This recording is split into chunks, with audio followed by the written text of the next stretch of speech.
கூடார பண்டிகை நாட்களிலேயும் அவர்கள் வேத வசனங்களை கேட்கிறார்கள், தியானிக்கின்றார்கள். அதோடு கூட மீண்டுமாக நெகேமியா 9வது அதிகாரத்திலே நாம் பார்க்கின்றபடி அந்த ஜனங்கள் எல்லோரும் தங்களை தாழ்த்தி உபவாசம் பண்ணுகிறார்கள் என்று நெகேமியா 9:1 சொல்லுகிறது.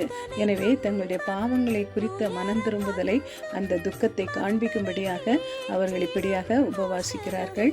மீண்டுமாக நெகேமியா 9:2 சொல்லுகிறது, அவர்கள் மறுஜாதியாரையெல்லாம் விட்டு பிரிந்து வந்து நின்று.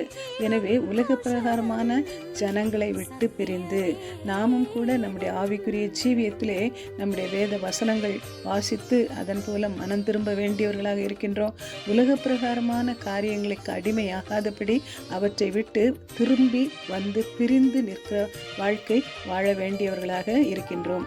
மீண்டும் நாம் பார்க்கின்றோம், அங்கே 9வது அதிகாரம் நெகேமியா 3வது வசனம் சொல்லுகிறது, அங்கே ஒரு ஜாமம் என்பது 3 மணி நேரம் அவர்கள் தேவனுடைய வார்த்தைகளை மீண்டுமாக கேட்கிறார்கள்.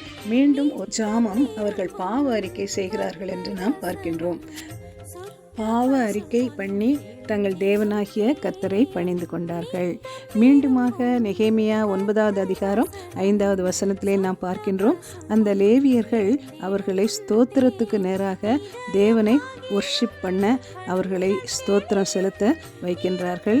அதை தொடர்ந்து எப்படி அந்த ஜனங்களை தேவன் ஆதியிலிருந்து நடத்தி வந்தார், ஆபிரகாமை தெரிந்து கொண்டார், அதன் பின்பு மோசேயின் மூலமாக எகிப்திலிருந்து அவர்களை பிரித்து எடுத்து கொண்டு வந்தார். ஒவ்வொரு காலகட்டத்திலும் தேவன் தம்முடைய ஜனங்களை பிரித்தெடுத்து அவர்களோடு உடன்படிக்கை பண்ணி மீண்டுமாக அவர்கள் மனம் மாறி போகும் பொழுது மறுபடியும் தீர்க்கதரிசிகள் மூலமாக எச்சரித்தாலும் ஜனங்கள் இவ்வளவாக அவர்கள் வழி விலகி போனதுனால சிறைப்பட்டு போயிருந்தார்கள். இப்பொழுது திரும்பி வந்திருக்கிறபடினாலே மீண்டுமாக நெகேமியா அந்த ஜனங்களை தேவனோடு உடன்படிக்கை செய்யும்படியாக செய்கின்றான். நெகேமியா 9வது அதிகாரம் 38வது வசனம் சொல்கிறது, இவையெல்லாம் இப்படி இருக்கிறபடியால் நாங்கள் உறுதியான உடன்படிக்கை பண்ணி அதை எழுதி வைக்கின்றோம். எங்கள் பிரபுக்களும் எங்கள் லேவியரும் எங்கள் ஆசாரியரும் அதற்கு முத்திரை போடுவார்கள் என்றான். இப்படியாக நம்முடைய காலகட்டத்திலேயும் ஒரு ஆராதனை முறைமையை நாம் பார்க்க முடிகிறது.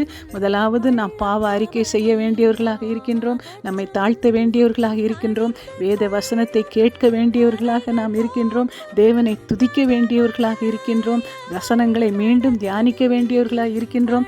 மீண்டுமாக அந்த ஆராதனை முடிவிலே தேவனோடு கூட ஒரு ஒப்பந்தம், ஒரு உடன்படிக்கை, ஒரு அர்ப்பணிப்பு செய்தவர்களாக நம்முடைய ஆராதனையை நாம் நிறைவு செய்ய வேண்டும் என்பதை இது முன்னடையாளமாக காட்டுகிறது.